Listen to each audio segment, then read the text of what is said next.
Welcome back to Real Talk, everybody. Today's a big day. It's V-Day, the day of love.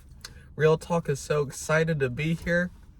Today, we're talking about one of the most iconic romantic movies of all time. It's celebrating its 20th anniversary this year. The Notebook, which stars Ryan Gosling, Rachel McAdams. I love her. It made $120 million. It's iconic. Mallory, what do you think of this huge movie? I as much as it pains me to say, I'm a fan of the movie. You know, I like to keep my love for rom-coms on the DL, but, you know, I'm a fan. I love Rachel McAdams. I think this movie does something very well. It just has a charm to it. I feel like it moves rather slow, but then it moves too fast at sometimes. It's like, sometimes we move on from things, and I'm like, I wanted to see more of this, but now we're, like, moving on. And, I like the message. I like how it kind of like built the foundation for like a lot of like the cheesy romance movies. Yeah, the pacing can be a bit tricky since the movie is like split up into these two halves. Plus you have the whole, he's like narrating this to his wife who has like Alzheimer's, which is a real bummer. It's like, it makes it where it's like it covers a lot of time, but sometimes it can just be a lot.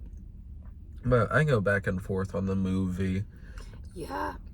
I mean, I cry whenever I watch it. It's like very, very... I also cry at a lot of movies. But like, I think for a movie to be able to do that, no, that always makes me respect it more. Yeah. So, I have positive feelings about it, but also like, I recognize that it's kind of like bad, you know? It's like, No, I don't think... I think the technical craft for it is like pretty good. It's like, I just think there's so much talent surrounding it that elevates the material a lot. And they have a lot of really good chemistry, despite the fact that they like hated each other, which I think is really funny. Like when I found out, they're like, yeah, we actually didn't like each other at all during filming this movie. I don't know how anybody could dislike Rachel McAdams. Yeah, Ryan's a weird guy. Yeah, I'm like, what is there not to love about Rachel? But okay. Also, when we compare this movie to like Mean Girls, which came out in the same year, which Rachel McAdams was also in, it's like they're both really good. They both have a good story. I'm like, I can't believe she delivered like two pieces of iconic media in the same year, but she did it. So, you know, the next year she might even have her best movie, Wedding Crashers. She was big in that. It's an interesting era for her. She's like really grinding out the movies, but overall for her career, she's only been in like 30 movies because she took a big break in Return in 2009 with a flop, and since it's been an odd career, but like back in this mid 2000s era, she was like she was doing a lot of stuff. What other Valentine's Day movies do you enjoy? I like 50 First Dates, another movie with like a memory thing, a memory tearjerker. I think that movie is really great. It's a lot more serious. When I rewatched it, like, it was a lot darker than I remembered. I don't really, you know, I feel like the Drew Barrymore and the Adam duo, I'm a fan of sometimes. Sometimes I'm not, like in Blended. But in 50 First Dates, I'm a fan of that duo. I think it was really good. It's probably like Drew Barrymore's best, in my opinion. She's really delivering in it. Yeah, she does deliver. I'm like, wow, I really believe that she was having memory lapses. Like, yeah, maybe she did method acting and hit her head. It was like... I don't know. You should look into that. She probably did. She's a very committed actress. Yep. She's very serious. So you never know how far she takes a role. What are some of your favorites, Mallory, on this special day? I don't know. This isn't a very special day to me. It's just another day. V-Day, it's a little, you know my opinions on it.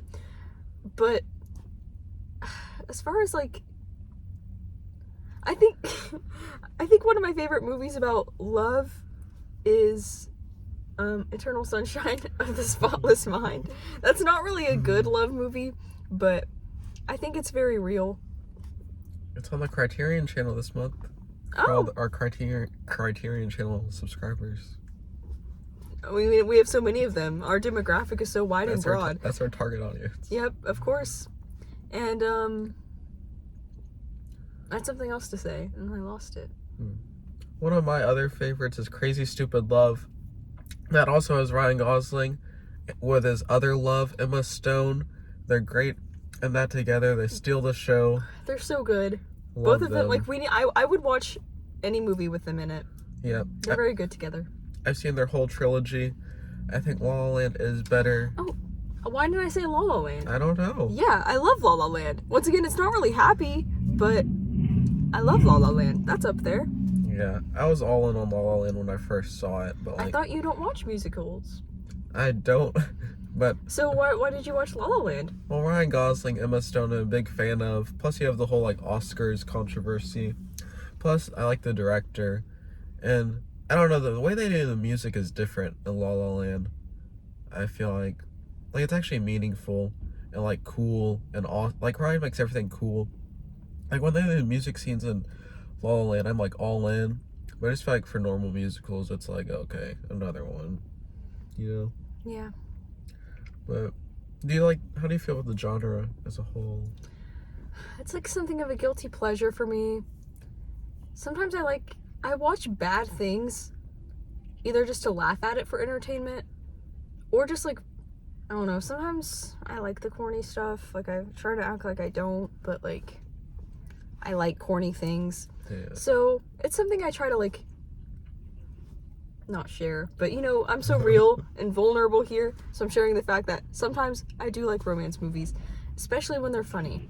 Yeah, I feel like I'm in the same boat. I usually try to associate myself with more serious movies, but yesterday I was tired, exhausted from a long, busy day. I folded. I watched Friends with Benefits with my queen. Oh, Have you seen it? yes. What? I love that movie. Really? Yes. You do? I don't know. Unfortunately. I wish I didn't, but I'm so happy you've seen it. I think, I don't know, I need to rewatch it, but like... It's bad. But it's like one of those things that I know is bad, but I just like can't look away from. I'm just like invested.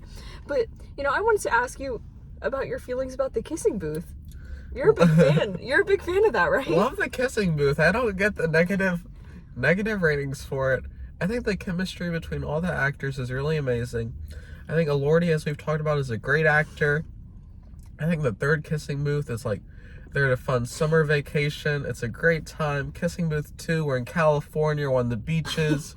We're having an awesome time. Everybody hates on them, but I have a good time with them. I only watched the first one, and I thought it wasn't that good. But, you know, I feel like with the Netflix movies...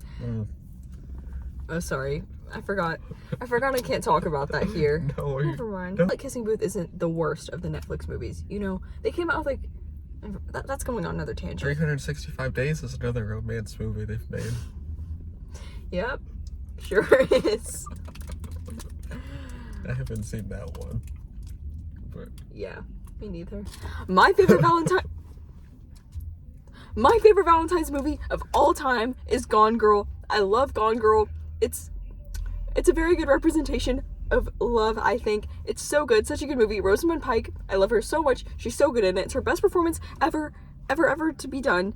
And I think it's very good. I love her whole cool girl monologue. That's very much like, yes. And she says things, she's like, for Valentine's Day, I think I'll buy a gun. And I just think that's such a funny line. It's so good. I love her so much. It's such a good movie. Valentine's Day, best movie, Gone Girl. I'll probably watch it. it's something we've all been through. It's yes, a very of relatable course. scenario. I was like, ugh, this reminds me of like 8th grade. Like, yeah, 7th for me. Yeah, it's something that every person experiences. So it's such a relatable movie. Yeah, such a hard thing to go through. But you know what? I'm glad that they're representing people like us. You know. all the Rosaminds and Bins in the world. Yep. Oh. What? She has flowers. Oh. It's a really good movie. Really awesome. I love Gone Girl. 4.5. 5 for me. This was a great episode of Real Talk. Thank you so much, everybody, for watching. I hope everybody has a day full of love, hope, joy, and laughter. It's Goodbye. so kind of you.